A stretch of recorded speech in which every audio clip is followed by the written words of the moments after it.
বন্ধুরা, কাল সোমবার, রাম মন্দির প্রতিষ্ঠিতার দিন। কালকে এই মর্তলোকে নেমে আসবেন শ্রী রাম, সীতা, লক্ষ্মণ, সাথে হনুমানজি।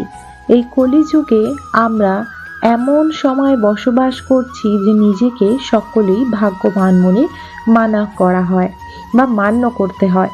কারণ বিশেষ বিশেষ একটি আমরা নিজের চোখে একটি প্রতিষ্ঠিতা মন্দির দেখতে পাচ্ছি, যেটি হলো শ্রী রাম মন্দির। এটি আমাদের কাছে অনেক বড় একটি প্রাপ্য যে এত বড় মন্দির প্রতিষ্ঠিতা আমরা নিজেরা দেখতে পাচ্ছি। বন্ধুরা, এই রাম মন্দির প্রতিষ্ঠিতার দিন হলো সোমবার, আর এই বছরটা অতি পবিত্র, অতি ভাগ্যশালী।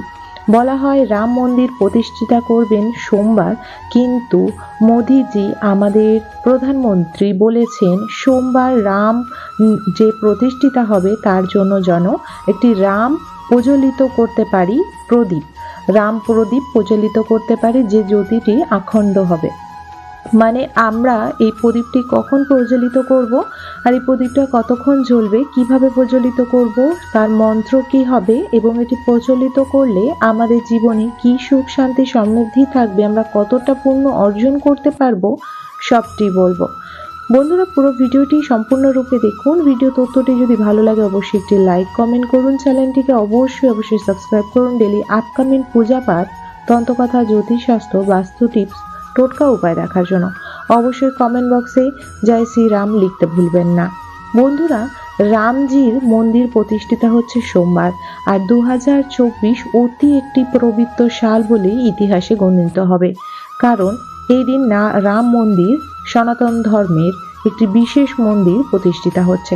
তার সাথে এই রাম মন্দিরের সাথে সাথে এই বছর প্রথম দিন পড়েছিল মাসের প্রথম দিন, সপ্তাহের প্রথম দিন, বছরেরও প্রথম দিন সোমবার, এবং সংক্রান্তিও পড়েছিল এই বছর সোমবার, এবং রাম মন্দির প্রতিষ্ঠিতা হচ্ছেও সোমবার। এই সোমবারটা খুবই পবিত্র বলে মান্য করা হবে এই 2024 সালে, এবং সোমবার দেবাদিদেব বাবা মহাদেবের বার, এবং সোমবার অতি পবিত্র। বন্ধুরা, রামজি প্রদীপ কিভাবে ঘরে প্রজ্বলিত করবেন সর্বপ্রথম সেটি জেনে নিই। রাম মন্দিরে রাম লালাকে 12টার সময় প্রাণ প্রতিষ্ঠা ও পূজা পাঠ শুরু করা হবে।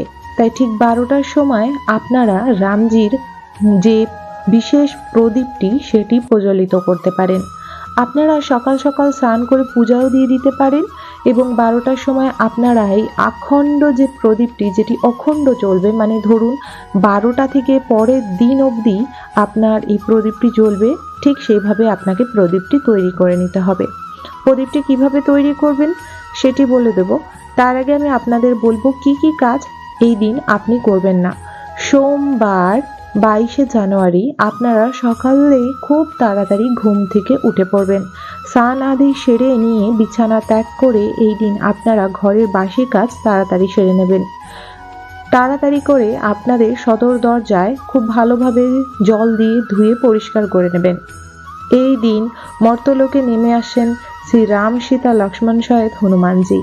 এই দিন রাম মন্দিরের প্রতিষ্ঠিতা, যেই দিন রাম মন্দিরে ভগবান শ্রীরামকে প্রাণ প্রতিষ্ঠিত করা হবে, এবং এই দিন বিশেষ এক গুরুত্বপূর্ণ দিন।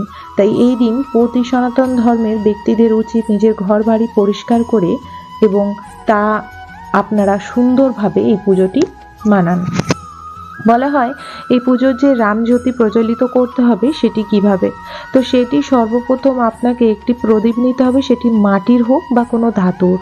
তার মধ্যে আপনাদের ভরতে হবে ঘি। যদি সম্ভব না হচ্ছে, সবার পক্ষে ঘিয়ের প্রদীপ অখণ্ড জ্বালানো সম্ভব হয়ে ওঠে না, তারা কিন্তু সরষা তেলে প্রদীপের মধ্যে 1 চামচ ঘি মিশিয়ে দেবেন, দিয়ে প্রদীপটি প্রজ্বলিত করবেন। এবং প্রদীপ কোনোদিনও শুধু প্রজ্বলিত করতে নেই, প্রদীপের নিচে ফুল, চাল, যে কোনো দ্রব্য জিনিস রেখে জ্বালালে তার যে আশীর্বাদ বা তার যে প্রাপ্য সেটি আপনি পুরোটাই পাবেন। তাই অবশ্যই রামজির নাম করে কিছু চাল আপনারা প্রদীপের নিচে রেখে তারপরেই প্রদীপটি প্রজ্বলিত করবেন। প্রদীপটিকে আপনারা ঘি ও তেল উভয়ে জ্বালাতে পারেন। প্রদীপটি জ্বালানোর সময় ওম শ্রী বাসুদেবায় নমঃ, জয় শ্রীকৃষ্ণ, রাম লালায় নমো নমঃ মন্ত্রটি বলে আপনারা প্রদীপটি প্রজ্বলিত করতে পারেন। যদি না বলতে পারেন জয় শ্রীরাম জয় শ্রীরাম জয় শ্রীরাম বলে আপনারা প্রদীপটি প্রজ্বলিত করতে পারেন বন্ধুরা। এবং তারপর আপনারা করবেন বিশেষ কাজ। ঘরে কোনো ব্যক্তি সেই দিন যেন দেরি পর্যন্ত না শুয়ে থাকে সেই দিকে ধ্যান দেবেন। সবাইকে তাড়াতাড়ি উঠিয়ে দিতে বলবেন এবং উঠে যেন স্নানাদি সেরে নেয়। এই দিন আপনারা হলুদ কালার বা অরেঞ্জ কালারের রামজির ছবি লাগানো বা হনুমানজির ছবি লাগানো বা ওম বা সূর্য বা স্বস্তিক কোনো ঝান্ডা পুজো করে সেইটি আপনারা ঘরের ছাদে লাগাতে পারেন। এতে আপনাদের ঘর থেকে নেগেটিভিটি জিনিস বাইরে যাবে, আপনার ঘরে পজিটিভ এনার্জি বিরাজমান হবে। বন্ধুরা, বিশেষ একটি কথা আরেকটু খেয়াল রাখতে হবে, এই দিন আপনাকে আরও 5টি জায়গায় প্রদীপ জ্বালাতে হবে। বলা হয়েছে এই দিন যেন দীপাবলির মতো বানানো হয়, মানে খুব খুশি আনন্দ করে যেন এই দিনটা কাটানো হয়, কারণ এই দিনটি রাম মন্দির প্রতিষ্ঠিতার দিন। এই বছর 2024 অতি লাকি বলে মান্য করা হবে, কেন এই বছর আমরা 2বার একদম দীপাবলি বানাচ্ছি। তাই এই দিন আপনাকে 5টি জায়গায় অবশ্যই প্রদীপ দান করতে হবে। যদি আপনি প্রতিটি ঘরে দান না করতে পারেন, 5টি জায়গায় অবশ্যই দান করবেন। যদি সম্ভব হয় আপনি আপনার ঘরকে প্রদীপের আলোয় আলোকিত করে দেবেন। বলা হয় প্রদীপ একটি এমন জিনিস যেখানে এটি প্রজ্বলিত হয় সেই জায়গাটি থেকে নেগেটিভ জিনিস সরিয়ে ফেলে। বন্ধুরা, তারপরে আপনারা খেয়াল করবেন রামজিকে খুব সুন্দরভাবে মালা পরিয়ে ফুল আদি দিয়ে ধূপ ধুনা প্রদীপ মিষ্টি ফল দিয়ে খুব সুন্দরভাবে পূজা করবেন। পূজা করার পর আপনারা অবশ্যই ঘণ্টি ও শঙ্খ অবশ্যই বাজাবেন। বিশেষ 5টি যে জায়গা যার মধ্যে আপনারা প্রদীপ প্রজ্বলিত করবেন, তার মধ্যে সর্বপ্রথম হলো একটি প্রদীপ যেটি আপনি মন্দিরে প্রজ্বলিত করছেন, সেটি অখণ্ড প্রদীপ।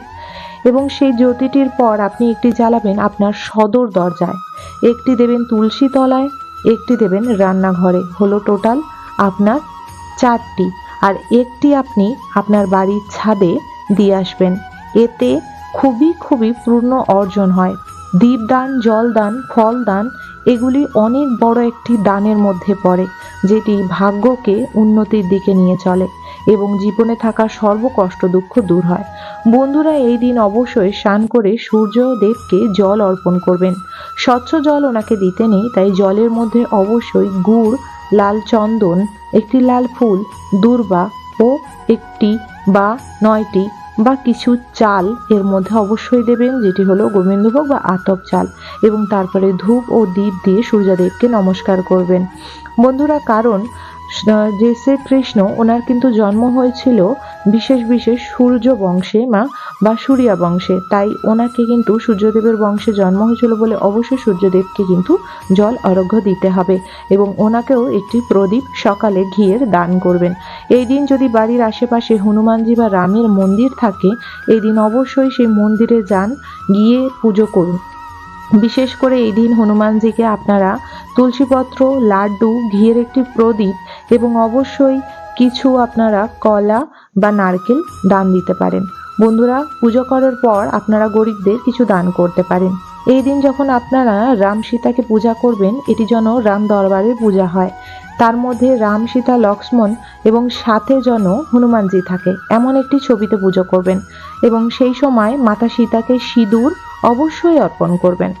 সুহাগান কিছু জিনিস যেমন সিঁদুর, টিপ বা কিছু কাঁচের চুড়ি অবশ্যই অর্পণ করলে এটি আপনার জীবনে অনেক ভালো। আপনার স্বামী ও আপনার সাথে যে সম্পর্ক অটুট থাকবে, শীতের সিঁদুর সর্বদাই সুস্থ এবং ভালো থাকবে। বলা হয় রামজিকে যদি কেউ রাম সীতার ছবিতে কেউ সিঁদুর অর্পণ করে সেই সিঁদুর নিজে লাগায়, তাহলে তার কিন্তু অখণ্ড সৌভাগ্যবতীর আশীর্বাদ প্রাপ্য হয়। বন্ধুরা, এই দিন আপনারা ঘরে আমিষ খাবার একদমই খাবেন না। এই দিন নিরামিষ আহার করবেন, এদিন দান ধান করবেন, এদিন রাম নাম জপ করবেন। চেষ্টা করবেন ঘরের মধ্যে হনুমান চালিসা ও রাম রাম গান চালানোর, এতে আপনার ঘরের বাস্তুদোষও দূর হবে। যাদের ঘরে রামজির ফটো বা মূর্তি নেই এবং তারা চাইছে এই সময় আনতে পারবে না কোনো কারণে, তারা কিন্তু কৃষ্ণ বা বিষ্ণু ভগবানকে পূজা করতে পারে, কেন বিষ্ণুরই রূপ হলো কৃষ্ণ ভগবান এবং রামজি, ওনাকেও আপনারা পূজা করতে পারেন। এই দিন খেয়াল করবেন বিশেষ করে ঘর থেকে যেন কোনো গরিব দুঃখী বা ভিক্ষুক খালি হাতে ফিরে না চলে যায়। আপনার যতটা সামর্থ্য অবশ্যই দান করবেন। বন্ধুরা, একটি বিশেষ বিশেষ অনুরোধ করব, এই দিন আপনারা চেষ্টা করবেন স্নান করার পর 108 বার রাম নাম জপ করার। এতে অনেক পুণ্য অর্জন হবে আপনার জীবনে। আশা রাখবো বন্ধুরা আজকের এই ভিডিও তথ্য থেকে আপনারা ভালো কিছু জানতে পেরেছেন। যদি ভিডিও তথ্যটি আপনাদের ভালো লেগে থাকে অবশ্যই একটি লাইক করবেন, কমেন্ট বক্সে জয় শ্রী রাম অবশ্যই লিখবেন। অবশ্যই রামজির কৃপায় যেন এই বছর এবং পুরো জীবনটা আপনাদের খুব সুন্দর, সুস্থ এবং ভালো কাটে। ভগবানের আশীর্বাদ প্রত্যেকটি ব্যক্তির উপর থাকুক, সবাই যেন সুস্থ সবল ভালো থাকুক এই কামনাই করি। বন্ধুরা অবশ্যই চ্যানেলটিকে সাবস্ক্রাইব করবেন আপকামিং পূজা পাঠ, তন্ত্রকথা, জ্যোতিষশাস্ত্র, বাস্তু টিপস, টোটকা উপায় দেখার জন্য। সকলে ভালো থাকবেন, সুস্থ থাকবেন। জয় শ্রীরাম। রাধে রাধে।